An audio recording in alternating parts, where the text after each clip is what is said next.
Hi, my name is Lena. Welcome to my channel. I know I'm late, I'm sorry. I'd like to talk to you about chapters 40 to 70, 49 to 70 of Grettir's Saga.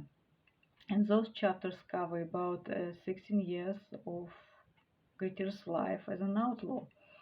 At the beginning, some very powerful chieftains, wiser older men, tried to convince people that Grettir as an outlaw is just too much trouble, that he should be pardoned. It's better for everybody. It's better for the society. Many people will suffer. It's better to lift this sentence of outlawry. But the grieving father, Thorir of Guard, he doesn't want to hear about it. Not only does he object to Grettir coming out of his outlawry, he also puts a price on Grettir's head. So it becomes very difficult for Grettir to find a host to spend the winter with, because people don't want to make powerful enemies. They don't want to draw attention to themselves. Grettir now has very few friends, very few real friends, and he starts to live as an outlaw, the very thing that those wiser older chieftains were afraid of. He sleeps in the forest and he takes from small farmers whatever he wants without paying them.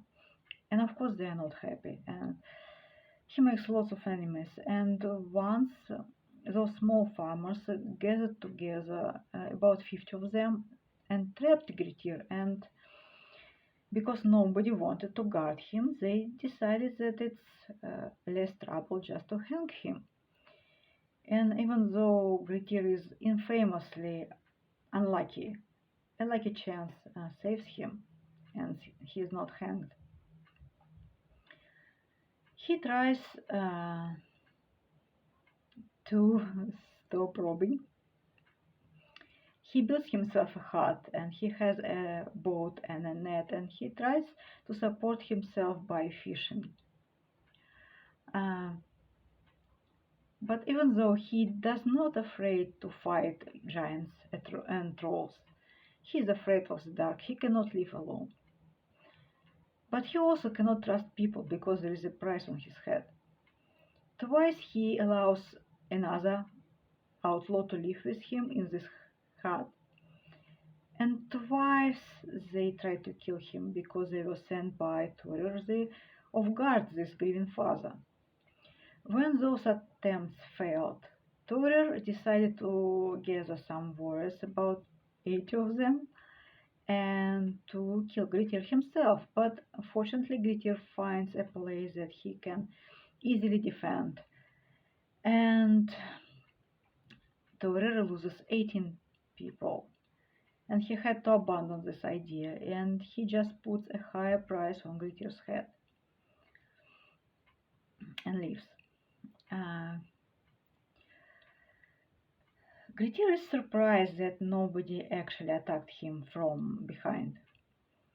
And it turned out that he was fighting almost back to back with another person, another very strong warrior, who once called himself Lopt. So when Grettir was robbing people, he met a man who was riding a good horse and who was wearing a good clothes and who was leading a pack horse by the reins. And Grettir wanted to rob him, but he understood very, very fast that it was a very powerful warrior. It was a very physically strong person. And Grettir wasn't certain of the outcome, and he let this person be. And for some reason, this man, who was called Halmund,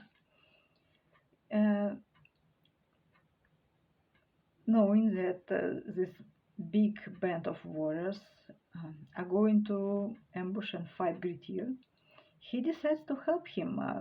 I guess he is a hero as well,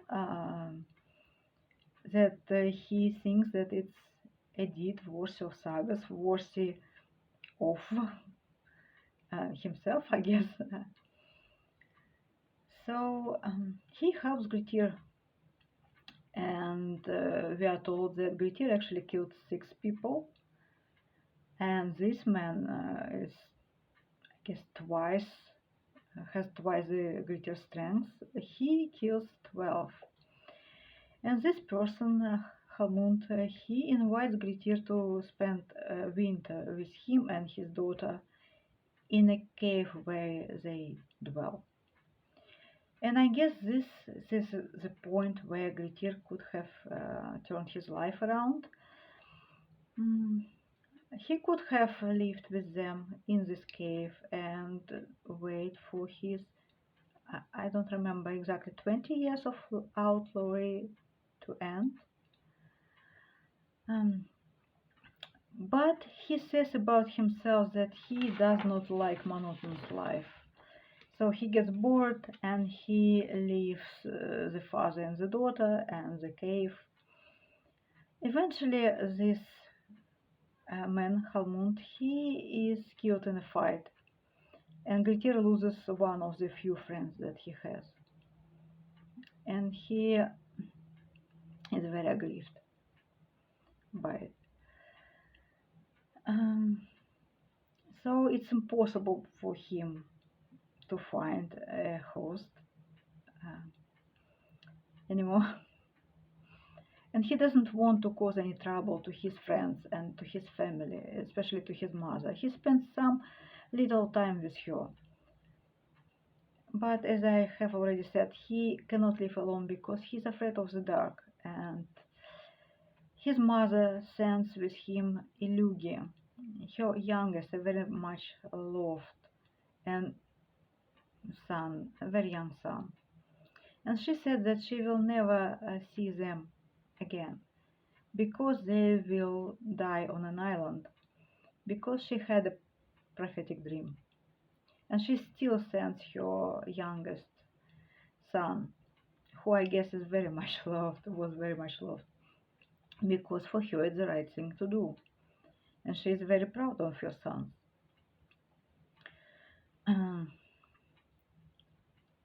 So somebody suggested to Grettir an island where he can live happily and safely, because its island is very difficult to